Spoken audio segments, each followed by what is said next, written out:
Namaskar, good morning, good afternoon, and good evening to all of my dear students from the European University at the St. Petersburg.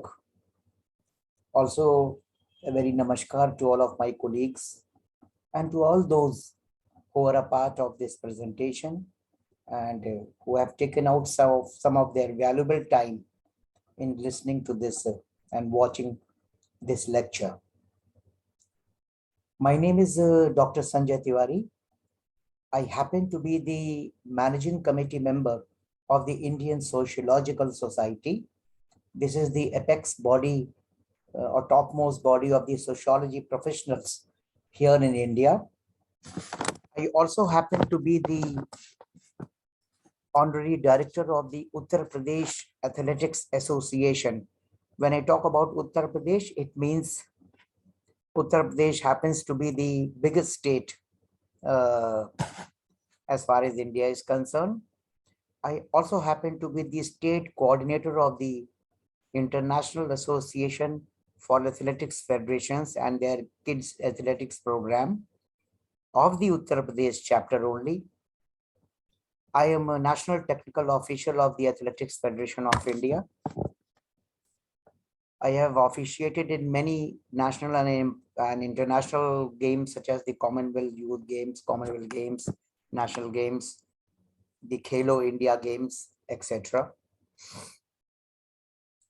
Back in the area of academics, I happen to be the senior faculty member teaching social security with the Life Insurance Corporation of India.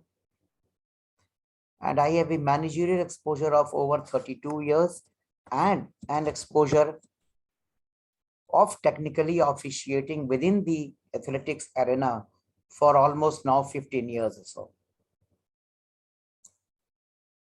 Well, this sociology of sports topic for me is at my heart, you can say. And why I'll say this? I'll try to bring this fact to all my students during the process of my slides, in between also, and when I conclude my chapter. So for all these students specifically who are watching this presentation, I would request you to kindly note down some important points which at the end of the lecture, since it's a video presentation and I'm uploading it, so it's not a face-to-face interaction with the students. So I'll be missing the important questions which bob around your mind. But then also please note down the questions. The university administration has my email ID also, as well as my WhatsApp number also. So you can just communicate with me with any of your queries. Being from the area of sociology, having completed my PhD in the area of sports sociology, and having many presentations worldwide with more than 2022 publications, this area is at the heart. And why is at the heart? Is because sports is a very well researched, very well discussed subject.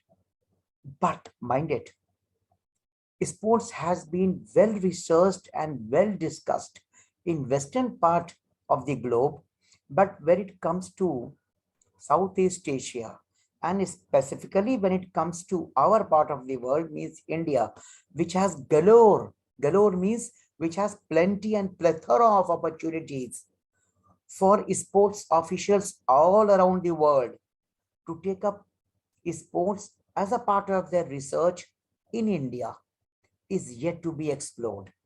So India is doing good now in the area of sports, but what else should be done in collaboration with foreign universities, in collaboration with foreign researchers, in collaboration with like minds, is an important area which needs to be investigated.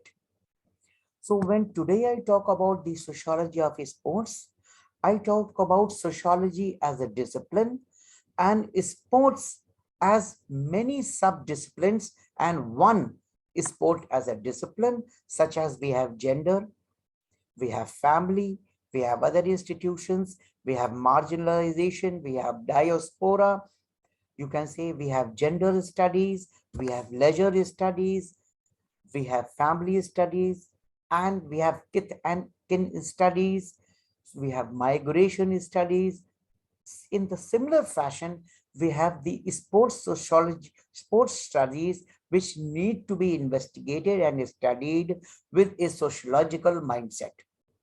So moving ahead with my presentation now, I move on to the next slide.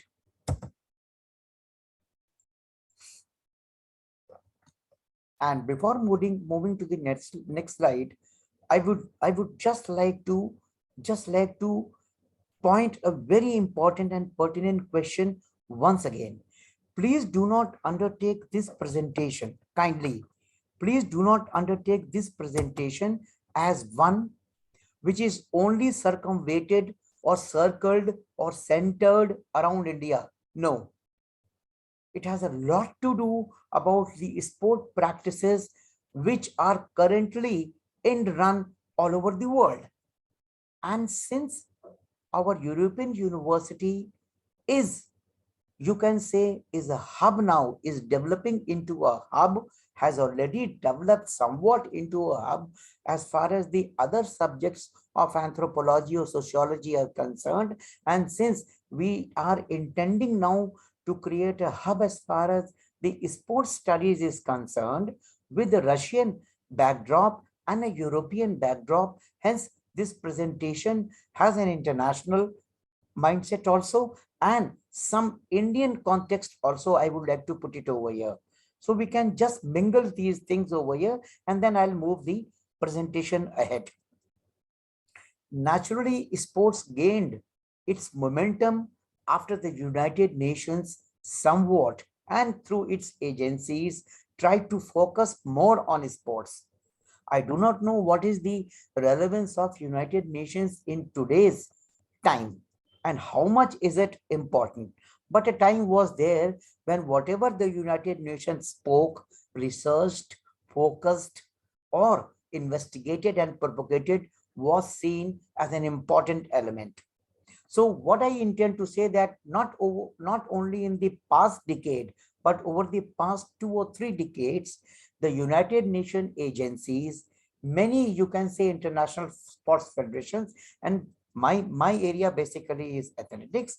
But when I talk about sports federations, you can name n number of sports federations.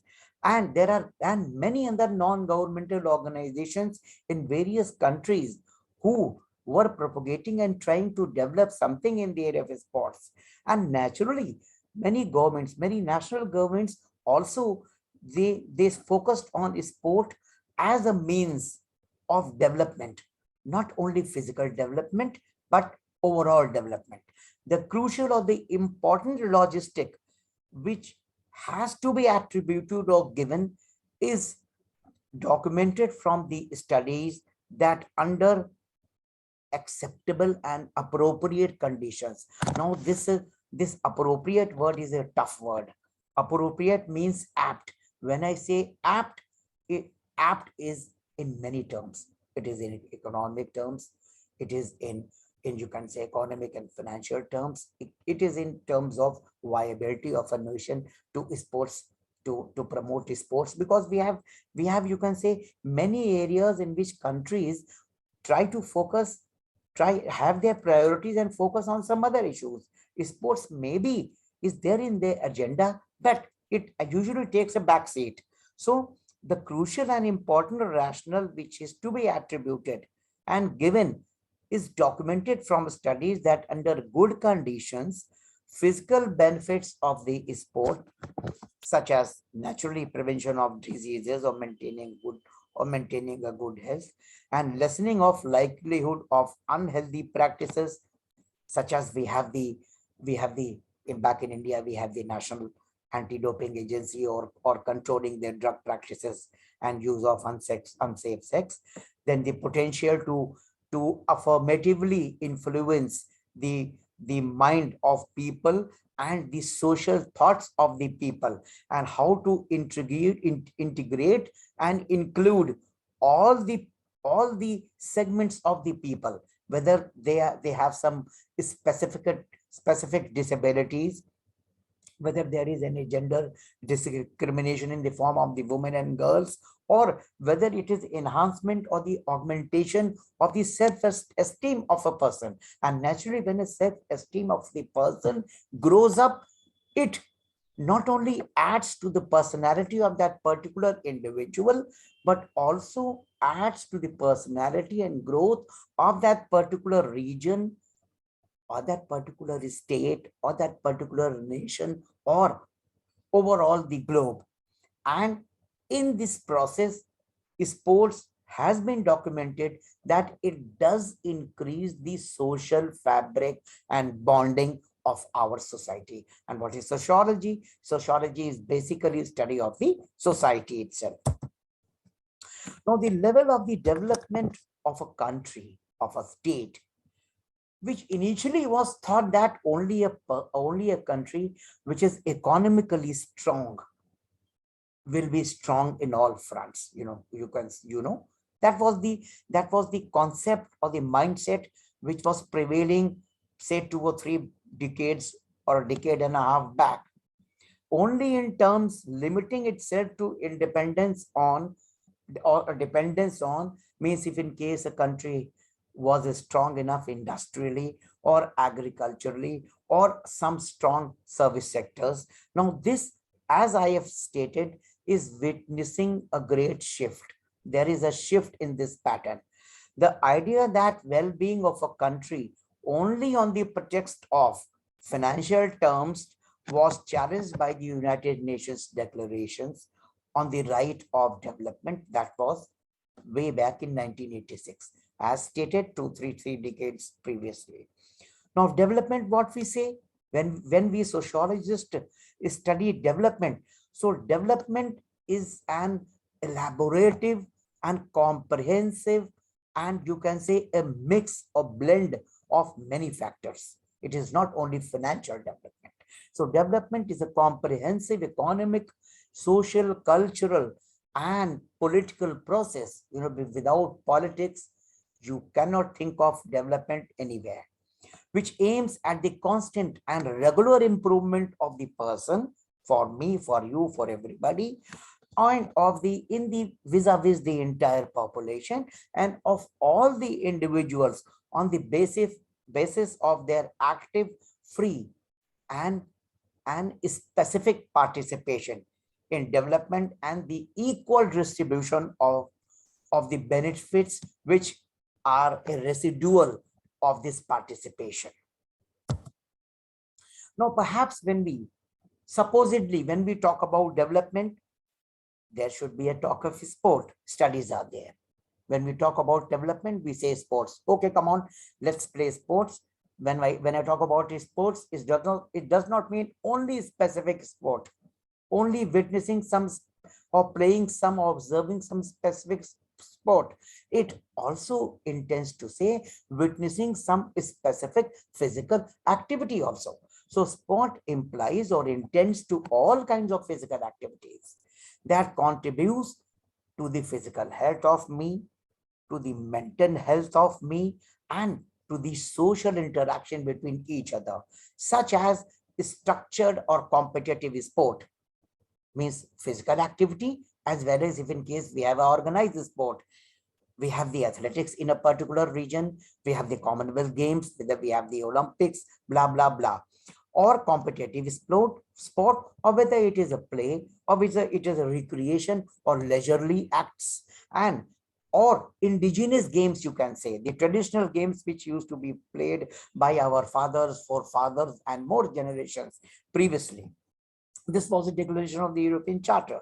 Now, sport is a vital element to promote issues of augmentation and enhancement, social impact, social fabrication, social joining, social cohesiveness, and understanding among people, as reportedly asked and narrated by Kofi Annan, the former UN Secretary General.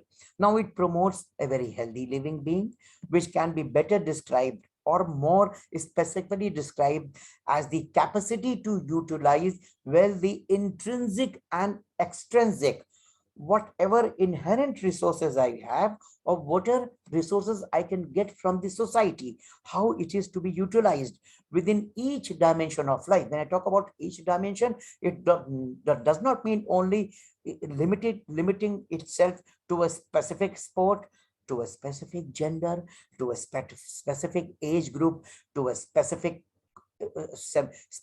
demographic class. No, I talk about each dimension of dimension of life in all aspects, to participate fully in life activities which contribute to the development and enhancement in each stage life cycle of the person, whether it is at the puberty stage, whether it is at the middle stage, whether it has the youth stage, then more advanced stage, or maybe at the when our elderly also active also participate in sport and physical activities. So when we talk about sports, it's a constructive and comprehensive term. Constructive and comprehensive. Mind it. Well, in my presentation of today, what I intend to talk to you, my students, is that what is the contribution of sociology to sports? Very important. We have had in India, we have had many psychological studies. When we talk about the psychology of sports, it means, what is psychology? Psychology means the study of the individual's mindset. When we talk about the sociology of sports, it means how does our society take sport? See, I'm a very good player. I have very good intentions of playing. I also want to deliver something as far as sports is concerned, not only to the society, but also to the nation also. But the society in which I live does not accept sport as an important tool for development due to various factors. So what today I talk is the sociological perspective of a sport, through which the development mechanism can be given a new shape, a new look. So what I intend to do today is to apprehend it into a broader sense. When I say a bird's eye view, a macro view, let's go for a broader perspective today. This field should be concerned with the descriptions and explanations and the interconnections between sports and other social components. See sports and family, see sports and the society, see sports and the gender, see sports and the underdeveloped nations, see sports and the priorities, see sports and indigenous sports, see sports and the marginalized people of the society, etc., etc., etc. The unique and prominent feature about the sociological approach to sport as different from the psychology of sport, what I have already said, has been a focus about sport in its function as a vital element of social concept, social cohesiveness and social organization, as studied by Edward Harry in 73. Way back he did this study. Thus, sport is an important part of the major sociological concepts. I already talked about sociology as a discipline, then culture as a subdiscipline to study, deviance as another subject to study, small groups to study, mass and medias to study, education and politics and religion to study, and their interrelations. The sociological perspective, when I talk about, it is based on three basic premises. There are three important points to this. First, as other institutions, when I talk about sociology and when we talk about institutions, what we say is that, okay, family, let's study family. So what is family? Okay, family is an institution. Come on, let's study of sociology of politics or political sociology. So what is political sociology? It is an institution. Okay, come on, let us talk about sociology of economies of countries. So here we study the economy as an institution. So in the same manner, sports is also worthy and important to be studied as an institution. This is the first basic theme and my premise. Second, sport is a microcosm of the larger society, and as such, it is indicative and reflection of the facts of many foremost philosophies. There have been very great philosophies in the world which have been studied and researched, and in sport now, as I have already said, has been studied in your part of the world also, in the western part of the world also. But here I bring with you the Indian concept of the sport also. And why I say is, my dear students and academicians who are listening to me, who are watching me, is that we are 1.35 billion. Can you believe the intensity in which the research work can be carried out as far as India is concerned, and what expertise, what database can I bring with me when I talk about the Indian perspective of sociology of sport? And third, several institutional links between sport and other societal parts, components, make it impossible for changes in one segment not to have the effects on the other segments. Family is an institution. When I study family with the sports, there are many complexities. Family, say a proper income is not over there, and the advancement of sports for a specific child, for a specific youth, is not feasible. There are gender discriminations. Gender is an institution, sport is an institution. When I go to study sport and I find that there is some gender discrimination, okay, both are interrelated. So all these three aspects are very important, and they form a premise for me in my discussion today. Within context to India, as I have already said, there have been very less studies. So as far as the data is concerned, we have less data. Since in the later part of my slide, I will let you know that how I initiated my study of sports sociology in India, and how the government of India, through the Ministry of Youth Affairs and Sports, with its scheme of HRD, has taken up my cause, and they have already entered the scheme of HRD with the Ministry of Youth Affairs and Sports, Government of India, the sociology of sports as an important component. And within the Indian Sociological Society, I also formed the research committee group. I'll be coming on this at a later part. But when I talk about Indian context, I say that naturally very less researches have been done, and within the university system, we do not have what to talk about the specific sports sociological studies. We have very less modules even as far as study is concerned. So as such, when I talk about the Indian context, we cannot rely on a specific single data. We have been in the process of garnering very many important data. And my presentation, my approach to the European University here at St. Petersburg is a part of this presentation also. Since St. Petersburg has been close of my heart, way back in 2017, I was there for a plenary session at the Lesgaft University. That was a very nice experience, and I was successful in somewhat coming sort of a close to what was close to my heart and what I could prophesize to the university professors over there also. And this presentation is also reflection, or rather an extended part of that presentation also. Importance of sociology of sports. In most, you can say, developing nations, young people make up the most of the population. If in case you talk about India, over 65% of the population is 35 or less than 35 years of age. So in most cases, the number of the young people will height up in the next 10 to 20 years. This means that countries will be facing very very pertinent and prominent and pressuring physical pressures to fund secondary education and the prevention of the non-communicable diseases and infectious diseases, such as we have been fighting and combating with HIV and AIDS, and now we have the new demon before us, that is the COVID-19. So what is that?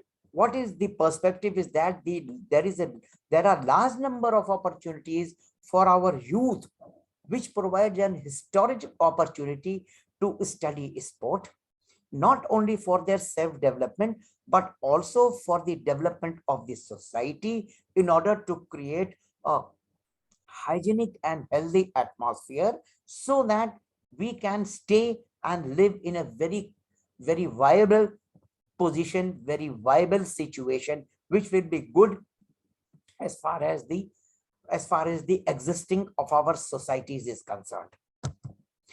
Now, the emerging or the upcoming workforce is a youth, and the overall population contains relatively few elderly individuals and children to support. For governments, this can free up resources. Why I say? Because if in case we have young children, very young children, less, we have the elder population, yes, less.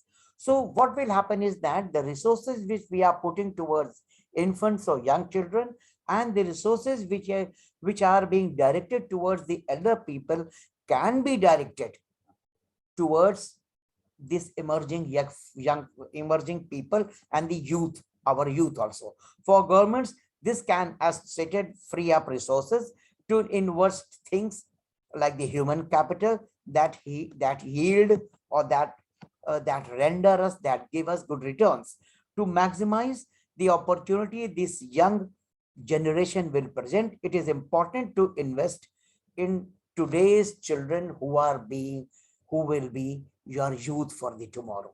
Investing in children and the youth today will make sure that they are healthy and well guarded, well armored, well equipped to manage the crucial life transition ahead of them. We have the challenge of COVID with us, and see my young researchers, my young students. We have been following our traditional roots now. Whatever we had left, we are now going back to our roots. In India, the tradition of Ayurveda, which had been left behind, the tradition of going for tulsi leaves, the tradition for going for old spices which were good for the health, has been returned back. So what we can do is that we do not leave our roots, we stick to our roots, we go by the sport practices, and we try to develop ourselves. While the early years of are an important and crucial determinant of a child's future, adolescence is also critical. Multiple and adolescence and the young years are also very critical as far as they witness multiple changes within ourselves, which go towards the adult life. People say that whatever you develop during a child, whatever you see, whatever you image, whatever you passion grows into your adulthood. So that passion, that development, that indication of the sport mentality is very important so that we can develop into a great adulthood. The World Bank, very important, very simple, not to give too much of time over this thing. It has developed these 5, you can say, major impacts which create a good human capital. Continuing to learn. Learning is a continuous process. We always learn. I am a student of sociology. I project myself as a student of sociology. I learn from everybody. I learn from my students also. Then starting to work, developing a great and healthy and hygienic lifestyle, then going into a family. And when I go into a family, thereafter I exercise my right of a true citizenship. And when I talk about a true citizenship, it does not mean only true to your society, to your family, to to your city, to your region, to your nation. It means to the global leadership also, to the global vision of brotherhoodness also, and true to yourself, true to your individual. And sport gives us this insight. It gives us a broader perspective of life. It does not sink us to the narrow mindset of life. It does not sports create impediments and hurdles in letting us go towards the shallow waters of narrow-mindedness. So this is what the sport has to do. Importance of sports sociology has been readily recognized. I've already spoken over this. Now, some of the grounds which we witness as a sports sociology, which had created more mindset towards the studies of sports as a sociological perspective, have been the 59 UN Declaration of the rights of each and every child to play and to indulge in leisurely activities. Then the 78 UNESCO declaration said, what did it say? It created the International Charter of Physical Education and Sport. Here again, physical education is one element, sport is other element, and this was adopted during the Paris Convention. In 99, we had the third international conference of the ministers and senior officials responsible for physical education at the Punta del Este. This was very important. Then governments again acknowledged in 2002 through the United Nations General Assembly. In India, we have the practices of yoga. Yoga has been declared as the International United Nations Day, 21st of June. We have the Fit India movement in each and every year. So these are the measures. Then following the report of the United Nations Interagency Task Force on Sport in 2003, which said that sport can promote education, health, development, and peace, and it is to be seen as a means, as a tool for generating and for creating good education, good health, and developing peace all over the globe. Then in 2005, again, we had the UN proclaiming the International Year for Sport and Physical Education. So these were some of the very important commitments which were made by the international agencies, which garnered our attention towards more sports. These commitments reinforce the importance of sport, and they play as a basic human right for our children and youth. Sport can add prominently to the global, national, and regional efforts to give children a healthy start. And sport can also, who haven't even received a good start equip youth with the information, skills, and social resources. It's not important whether we develop into a professional athlete. It's more important whether we develop into a well human being. We have a good and able body, and support needed to make the key life transitions successfully. It is important to note, however, that much of the facts supporting sports potential come from the developed countries. Why I say this is it in my second or my next slide. More focused research and evaluation of policies and programs is needed in developing nations. Why I say this, that we have heard about the prominent economist Malthus. Malthus said that food, cloth, and shelter, these are the three basic necessities of life. And unless and until a person meets these three basic necessities, it will not move ahead. So sports will be at the back seat of some developing nations or the developed nations who have other priorities of giving education to all, of giving food to all, of giving proper health to all. So they will have sports as their agenda, but perhaps the sports agenda will be at the back seat. However, sport is already being used worldwide to advance the youth and development education, which I have already spoken. Existing evidence which we have, it shows that the developmentally appropriate programs for children has had positive impacts, and my PhD was also focused on the two big states of India, that was state of Uttar-Pradesh and the state of Bihar, and I had 750 respondents in both of the states, and this was the outcome of my research also. Involving parents and caregivers, this is the important thing, that why do we intend to involve parents and caregivers and other in this, is because it's a multi-dimensional and multifaceted approach. We cannot think about sport development in isolation. We have to involve the important facets and important you can say important points. We have to percolate down to the level. We have to jot down all the points, and we have to assimilate all the points and important instruments who will play a leading role in development of these sports. So if in case our parents are not ready to send our children to the sports, how can we develop as a society? How can we see development of sports? So this is very important. When I talk about the sociological mindset, I'll be talking about this.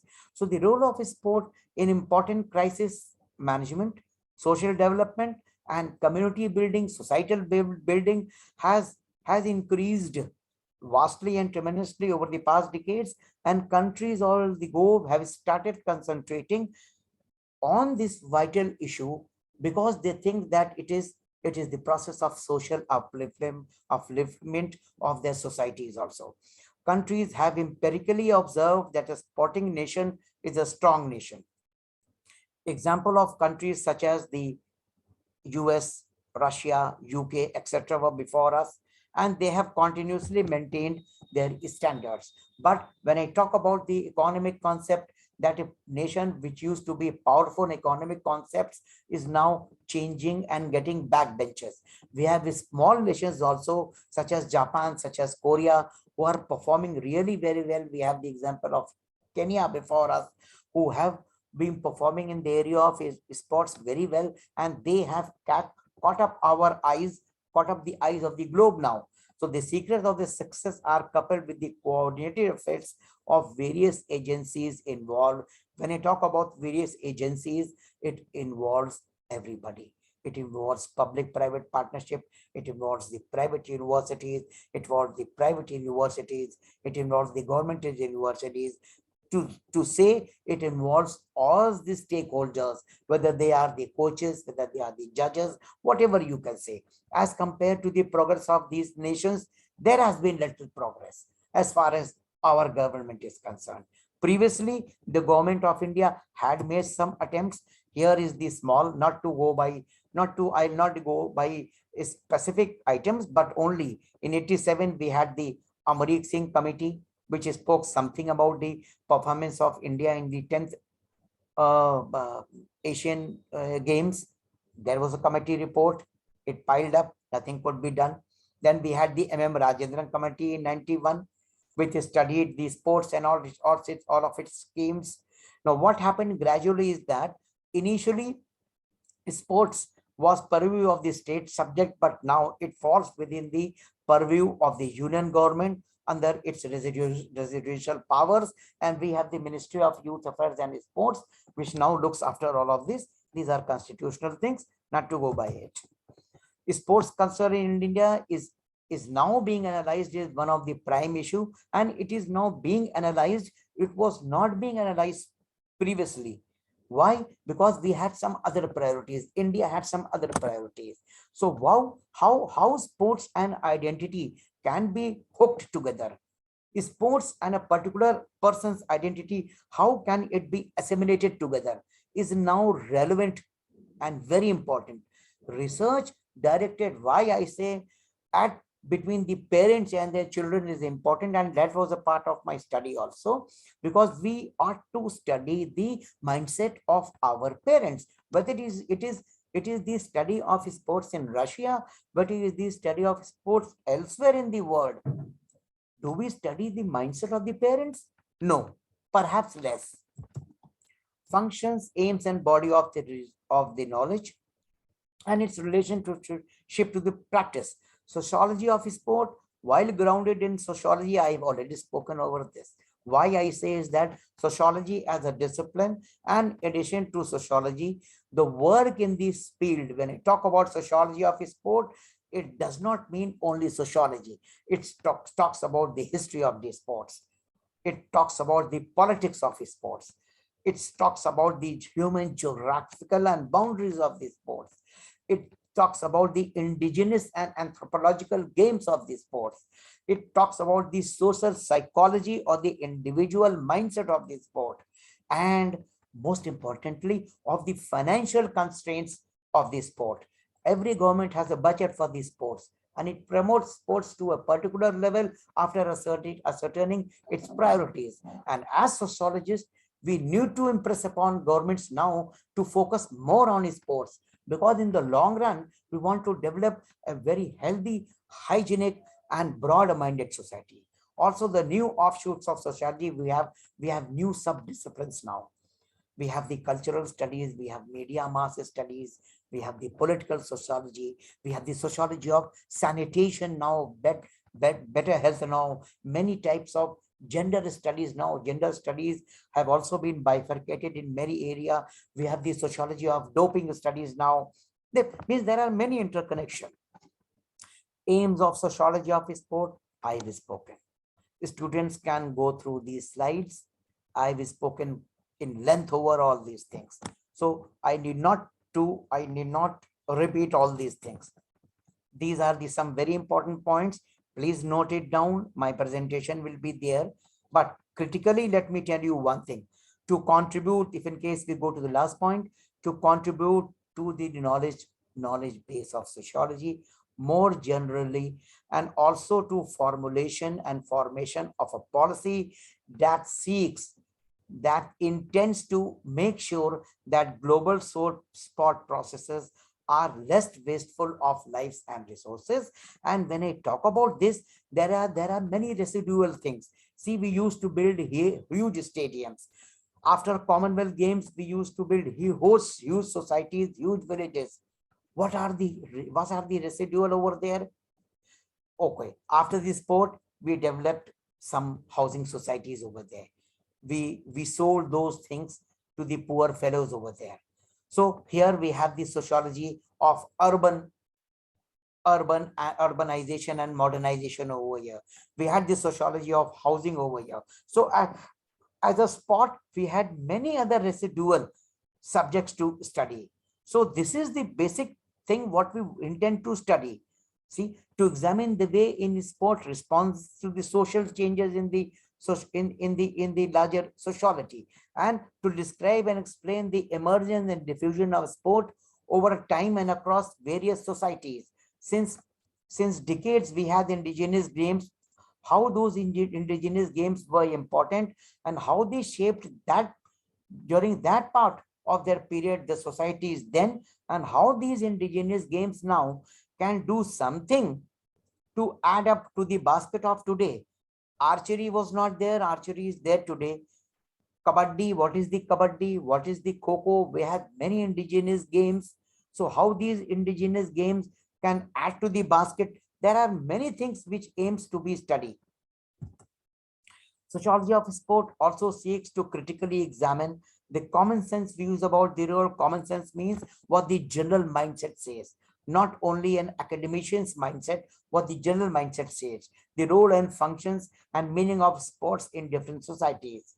By challenging natural and taken for granted views about sport, sociologists now seek to provide a more socially and scientifically. When I say about documented studied, it means more documented, more researched studies. And here my presentation goes that more students in the area of sports sociology need to add this bracket, need to come out and add to their research basis, study the various NGOs, study the role of various sports organizations, study the role of various governments also. Although as in sociology more generally, there are several different perspectives to examine between sport, culture, societies. For example, sociologists, whether they examine the micro, means minute or the macro or the larger aspects of sport.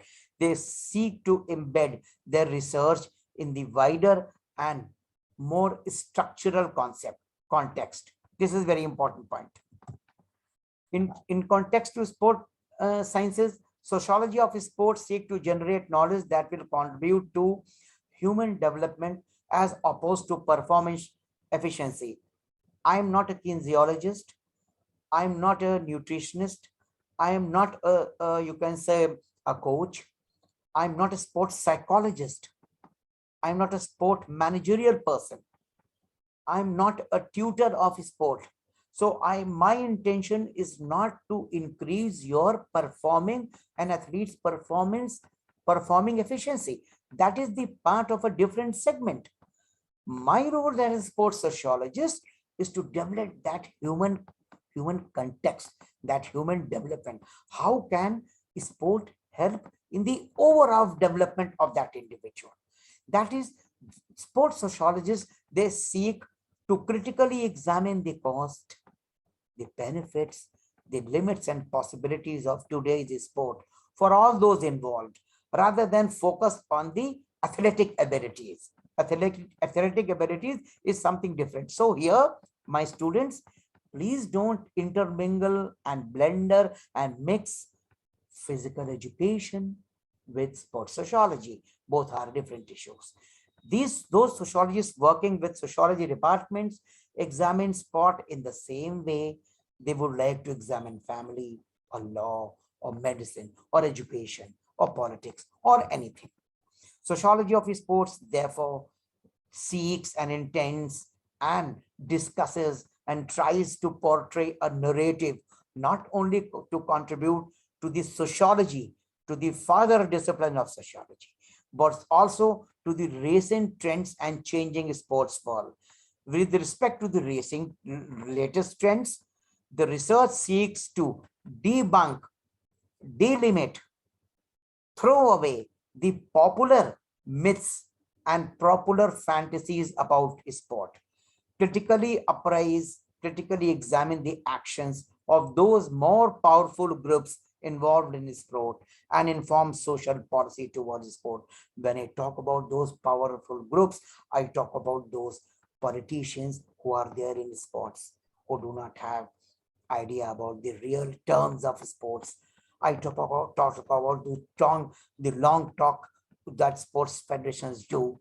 Do they research and go to the rural or the semi-urban areas and go and search the talent over there, go for the facilities over there, whether these sports federations involve children over there. There are many things. In India, we have started for the 3 or 4 years, we have started the Khelo India Youth Games. Khelo means to play.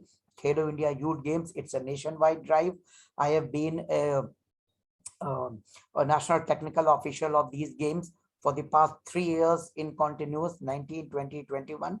So 21 was in a miniature term because due to COVID and all these things, it was the university games. So it tries to examine the potential of sport in the semi-rural or the semi-urban or the rural areas, so as to unearth more talent, and it provides some financial support also. So these are the issues where sociologists need to research more.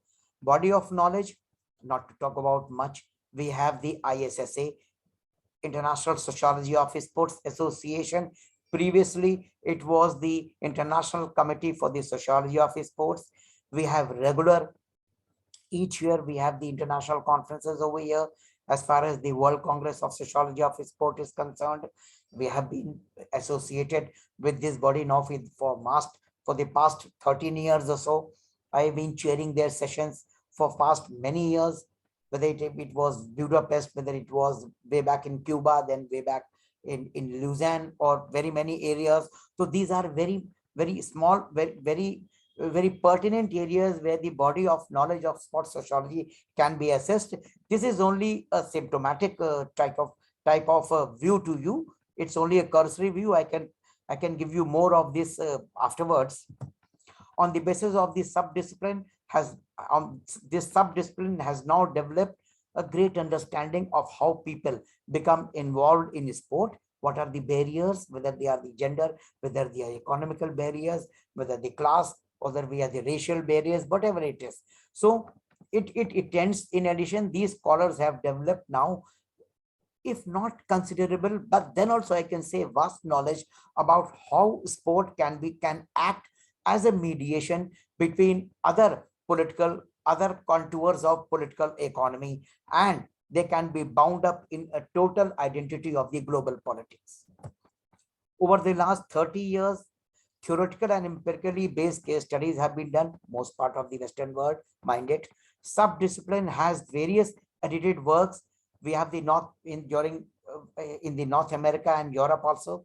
Sociology of sport has also been established in Asia, and more recently, scholars from the Latin America and Africa are using the sociological perspective to help make sense of the social problems that beset sport, and to understand how sport enlightens wider sociological issues.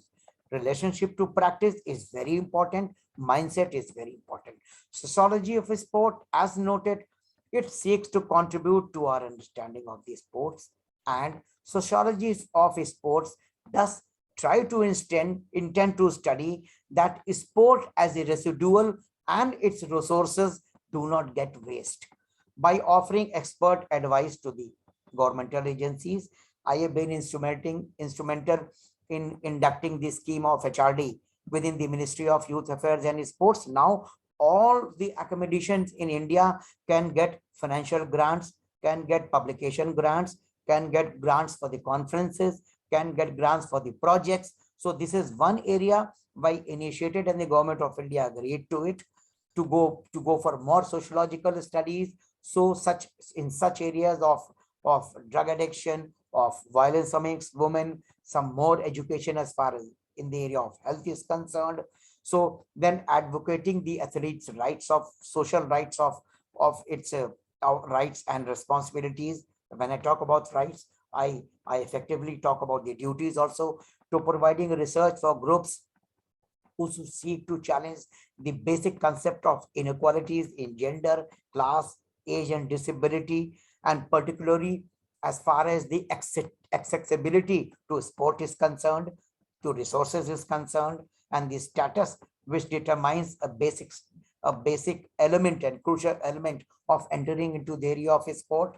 Studies in this area by promoting the Human Development Index as opposed to the performance efficiency models within physical education and sports science, narrated already, by encouraging better use of the human and the environmental and green resources, and thus ensuring that there is a sporting future for all the generations to come. We have many journals as far as sociology of sports is concerned. Here are some journals. Organizational network, we have already the ISSA over there. I have told already.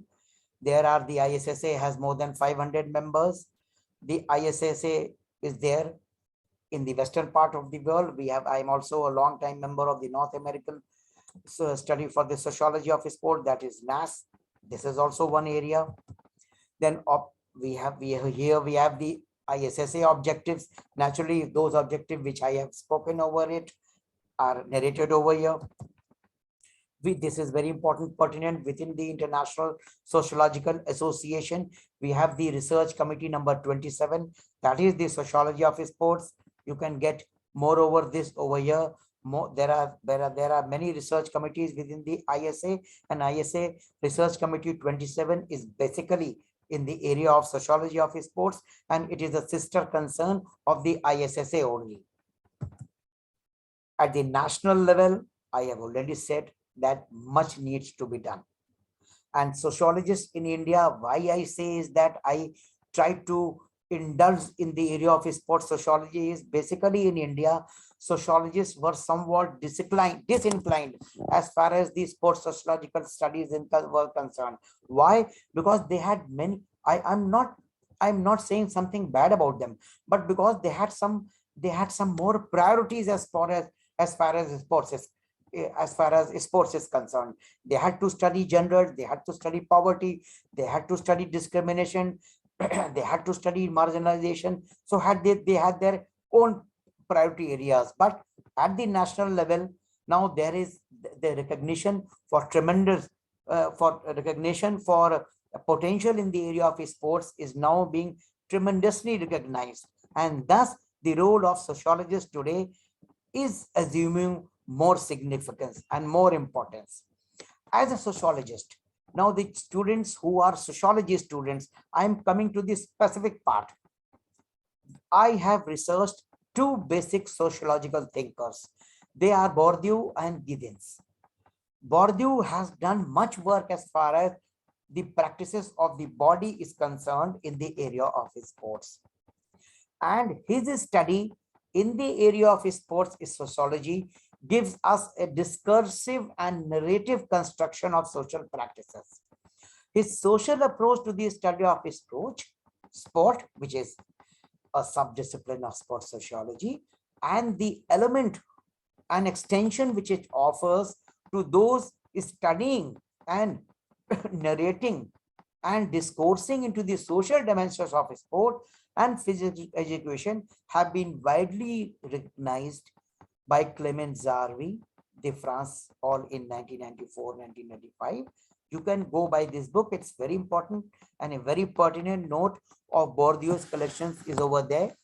Then his sociology has enlightened that zeal or fervor for many publications on sports studies. And he argues, which I have gone for my part of my PhD and my further research, is that the bodily dimensions or the mindset of sport that makes Bourdieu's approach very specific and important. What does Bourdieu do? He does not offer a specific social set of principles. He offers a sociological methodology and a set of some critical analytical tools through which both culture and society can be intermingled and studied and then examined. His notion of habitus in particular suggests a means of understanding how the bodily engagement in day-to-day practice, mind it, bodily engagement means it's sports also, it's physical activity also, it's leisurely activity also, all three things, suggests a means of understanding how bodily engagement in day-to-day practice and in the practice of sport and other institutionalized physical activity function to symbolize the international dynamics of culture, class, and gender. Very important point. However, when I talk about Bourdieu, there is a difference with talk about Giddens, Anthony Giddens. And when I try to assimilate what Giddens' structuration theory says, I do find a sort of a symmetry. How? The structuration approach does not focus on the individual actor. My students mind it. It is a very important point. As an individual actor, how do I witness sport? The structuration approach of Giddens does not focus on the individual actor or the societal totality, but social practices ordered across space and time. How has a specific sport or a specific activity in a gym or a specific leisure activity generated space within the society is important. Agency, as Giddens narrates, is a human activity or a human action. To be a human, to be me, is to be an agent. Although not me, not all of us are human beings. All of us are not agents. Why I say this? Agency, according to Giddens, can lead to both the reproduction and transformation of society. So a collective group of individuals, a collective group of agents can lead to the reproduction and transformation and change of the society. Practices are thus a production or a residual of the duality of structure and agency both, as Robert Stone said, and are not simple agency structures. This is a very important concept. It is the practices that reproduce social structures. Say I am going to a morning walk daily, 45 minutes. 100 people are going. What is this? It is producing a social structure. And it is putting a belief in the mind of the people that going for a 45-minute morning walk in the evening produces a hygienic body. So it is the practices that reproduce social structures, and these social structures can develop the mindset of the very vast populace of India or populace of any country. In particular, the young generation, which I have focused in the earlier part, by observing and assimilating them and driving them into the mainstream of societal development. With the given potential and India developing as a youth nation in the forthcoming 15 years, I see sport and identity as intermingled, not only in context of India, in context of all societies.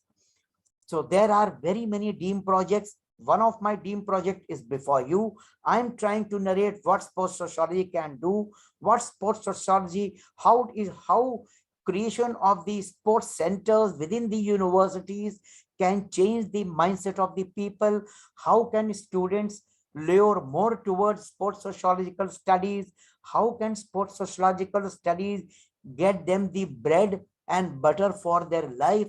There are many aspects where we can deliver upon. So for me, I have some specific plans for myself and for as far as my students, my society. And when I talk about my society, my children, my young people who are listening to me, my society means all citizens.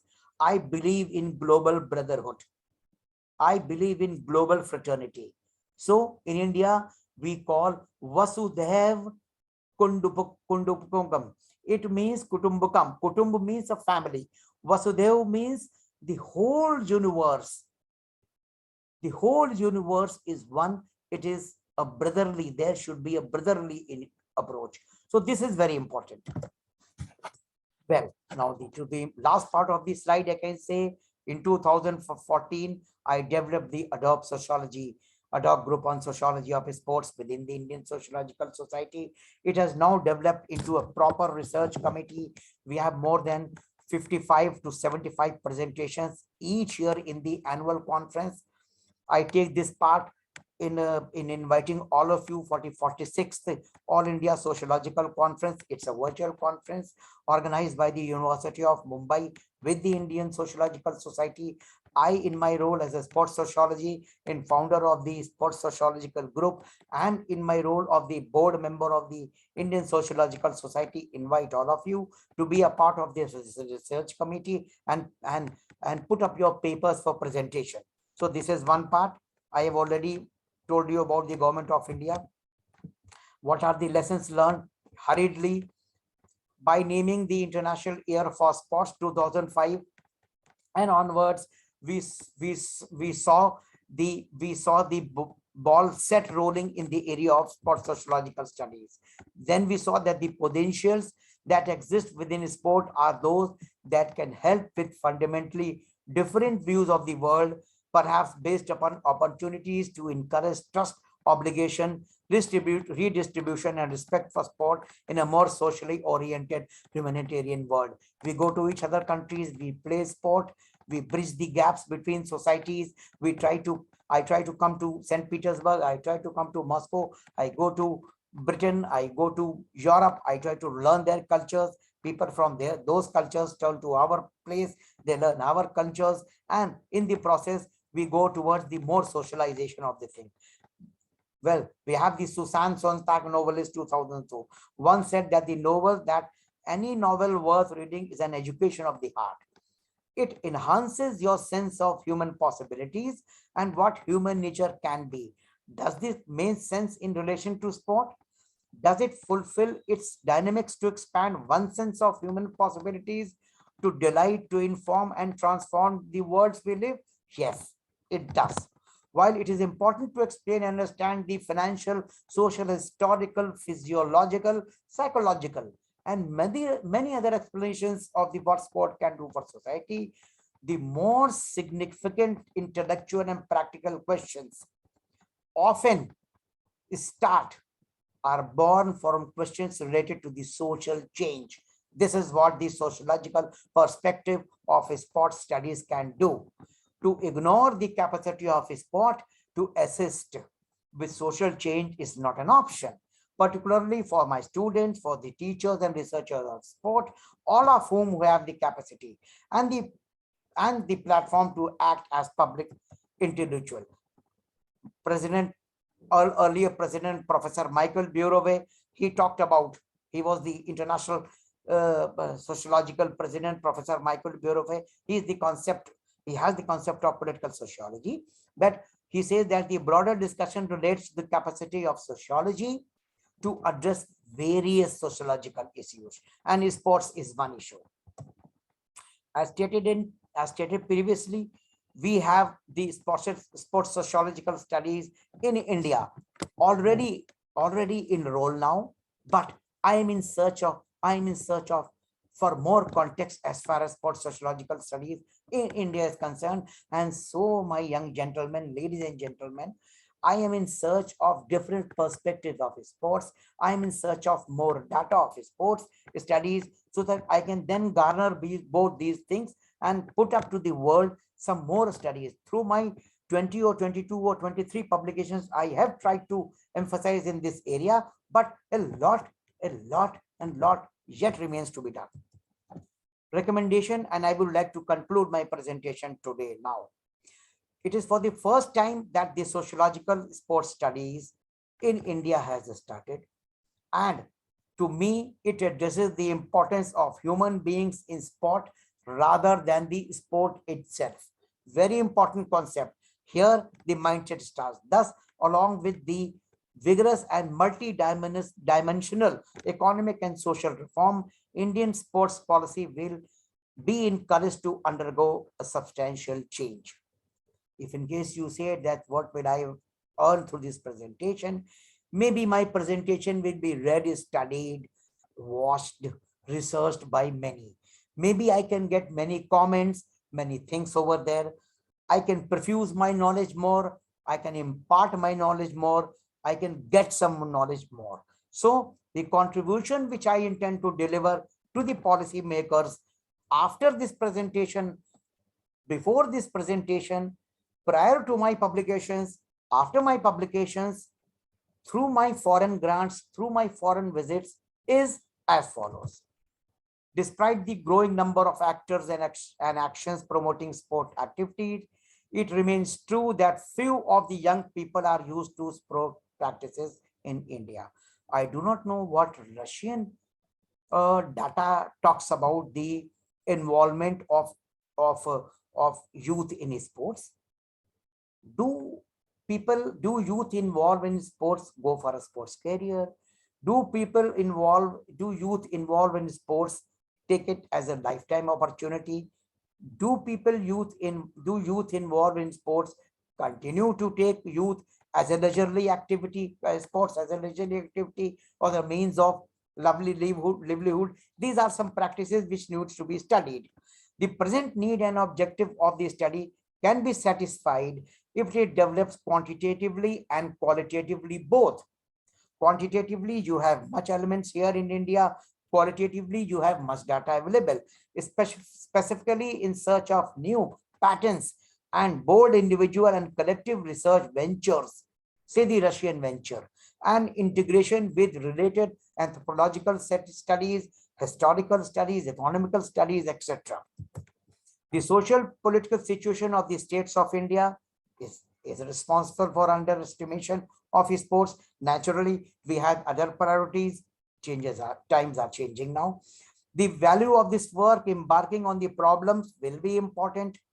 Above all, due to the need to awaken and develop a sociological fantasy in Indian society and the society world over, a humanistic approach to matters related to sports, and also to formulate future imagination and hypothesis that would be used for more important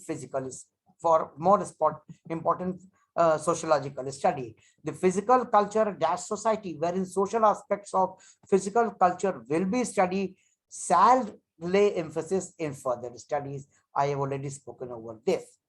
And an emphasis is placed on maintaining a solid knowledge base of statistics, which are less, and sports news, which can be utilized by researchers in the times ahead. The patent significance, the paradigmatic significance of sports contribution to the development and reinforcement of national identity can be identified through interviews, and this will contribute amply in forming a solid database for sports councils, federations, and ministries. These points which I am narrating my students are areas where you can just pinpoint, jot it down, and promote your studies in this area. According to Wang in 2006, a national reputation is one clear indication of a nation's power strength. And as Mercer noted, it reflects and affects the country's standing in the global arena. So sports is also a national identity. Sports also create in building your nation's identity. A broader perspective of the significance of sport participation can be apprehended.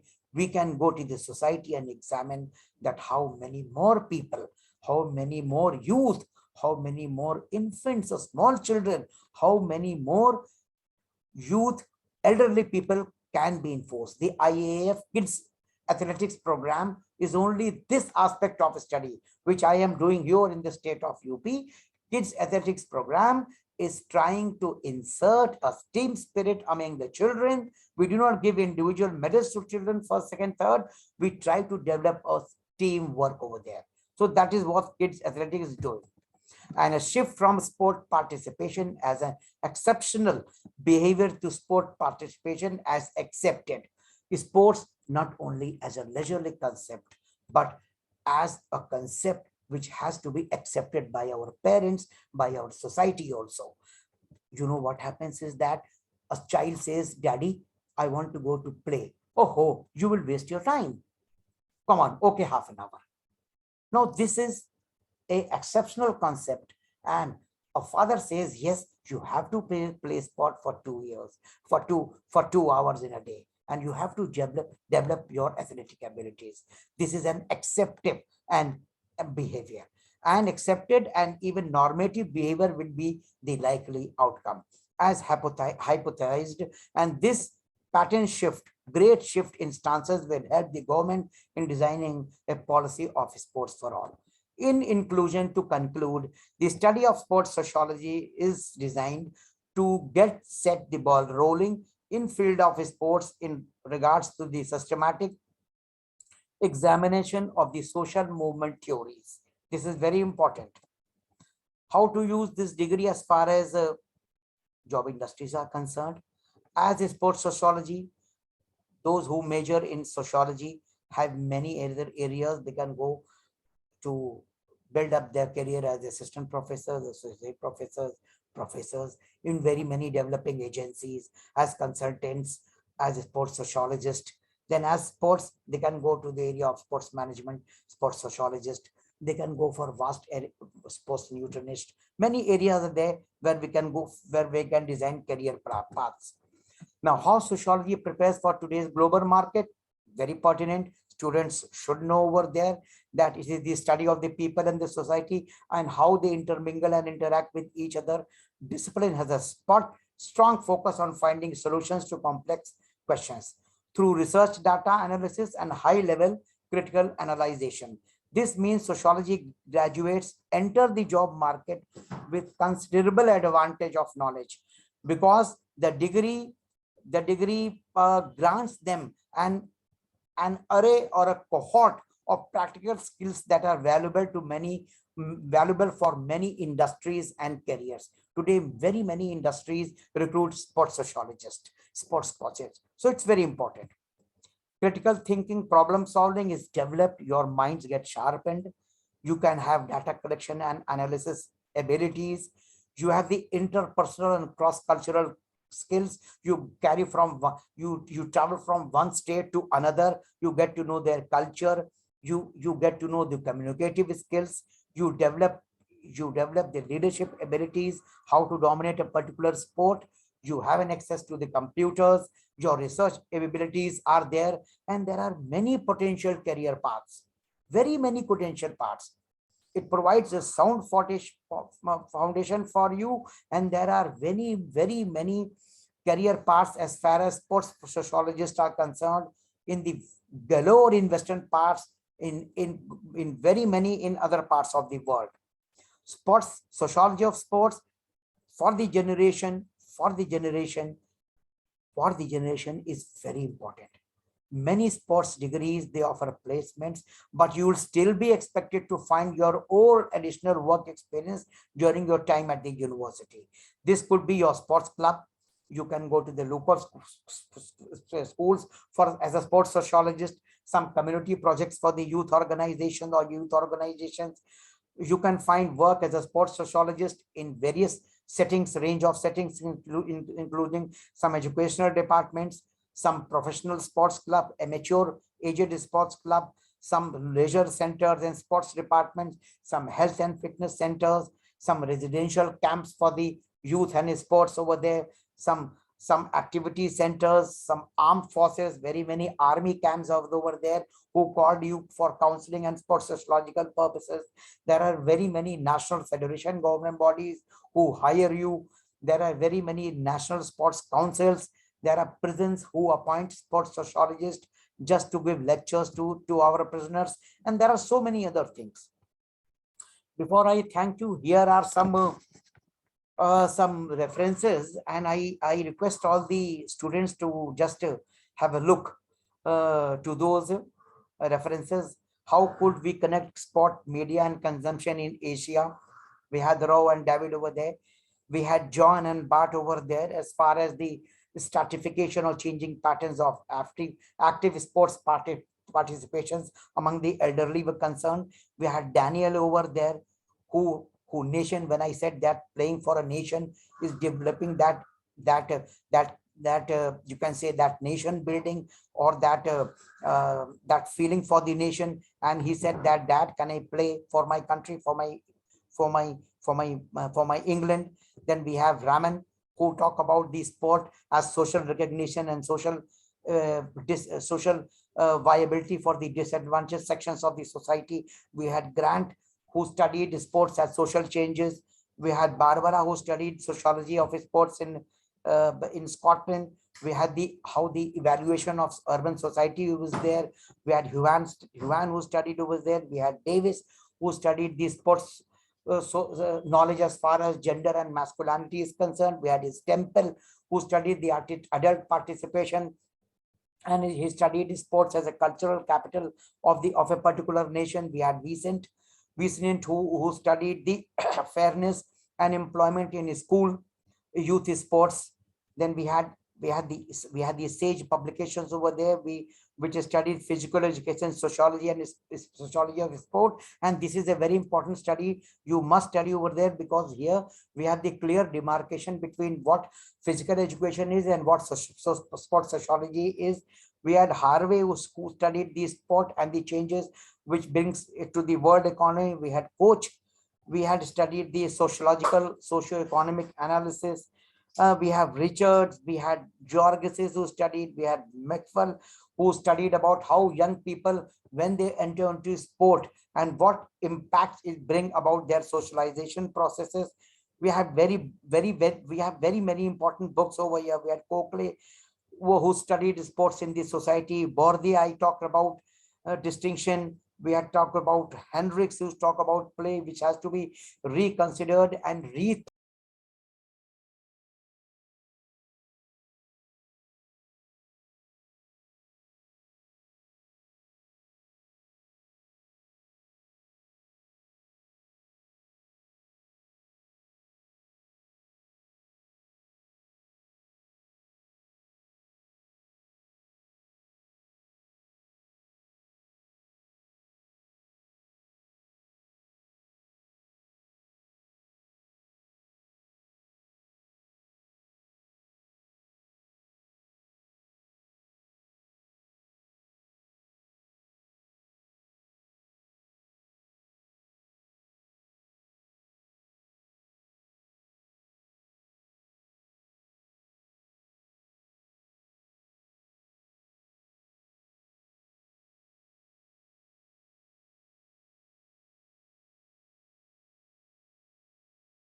This is my last part of the presentation. I thank you all very much for listening patiently all over to me, and any of your questions are welcome. You can put it to me through email or through the WhatsApp group. I thank you very much, and I wish all of you a very good luck, and